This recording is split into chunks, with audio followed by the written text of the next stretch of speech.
Pada saat tiba di Palestina, Dajjal sendiri tidak tahu kalau ajalnya sudah dekat. Maka dia pun akhirnya berdemo di sana, menganggap dia punya sebuah kerajaan sampai di daerah Palestina. Tepatnya sekarang Israel. Direbut wilayah itu oleh Israel tanpa mereka sadari. Dalil-dalil wahyu menuntun mereka ke situ. Ada sebuah kota namanya kota Babulut. Di Israel itu kota itu ada. Saya pernah lihat cuplikannya. Termasuk kota yang diidolakan di dalam negeri Israel sendiri namanya Babulut. Subhanallah, hadis menyebutkan nama Babulut. Hadis Nabi SAW dari 1400 tahun yang lalu mengatakan nanti Dajjal akan berkumpul di sebuah wilayah namanya Babulut di Syam. Maksudnya di Palestina, Israel sekarang. Ada kota Babulut dan orang Yahudi sekarang lagi gencar membangun kota itu dan dianggap kota favoritnya Israel. Dajjal akan masuk ke sana dan berkurung diri. Keluar dari kota Madinah satu orang yang namanya seperti namanya Nabi Muhammad SAW, Muhammad bin Abdullah, dan dia dari turunan Nabi SAW juga. Kata Nabi SAW, akan keluar nanti seseorang dari kota Madinah, dari keturunanku yang namanya seperti namaku,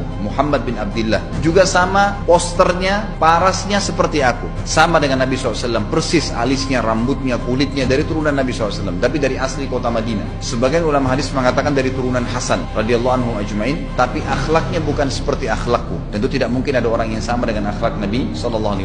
Allah mengubah dia dalam sehari semalam. Tiba-tiba berubah menjadi orang baik dalam sehari semalam. Jadi orang faham agama. Orang-orang pun akan datang kepadanya dari masyarakat Madinah berkata, engkau adalah turunan Rasulullah SAW, pimpinlah kami berperang melawan Dajjal. Engkau adalah turunan Rasulullah SAW, pimpinlah kami berperang melawan Dajjal. Maka dia pun menolak. Dia menolak awalnya, kemudian dia menuju ke Mekah diikutin dengan 300 orang pertama dari kota Madinah. Sampai di Mekah, setelah selesai dia tawaf, maka seluruh muslimin menunjuknya sambil mengatakan engkau harus memimpin kami. Dan orang ini punya julukan Mahdi, dikenal dengan Imam Mahdi. Inilah tanda-tanda kiamat yang kedua. Setelah Dajjal keluar, buat kerusakan di muka bumi tadi selama 40 hari itu atau setahun lebih. Kemudian keluarlah tanda-tanda kiamat kedua pada saat dia sudah tiba di kota Babulut di Israel. Keluarlah si Mahdi ini. Pada saat dia tiba di Mekah, dibaiatlah oleh banyak kaum muslimin. Tidak disebutkan jumlah pasukannya. Maka terbentuklah pasukan jihad yang mengejar Dajjal menuju ke Palestina. Tanda-tanda kiamat besar yang ketiga adalah pada saat pasukan Imam Mahdi dengan pasukan jihad itu tiba di Darul Baydha namanya,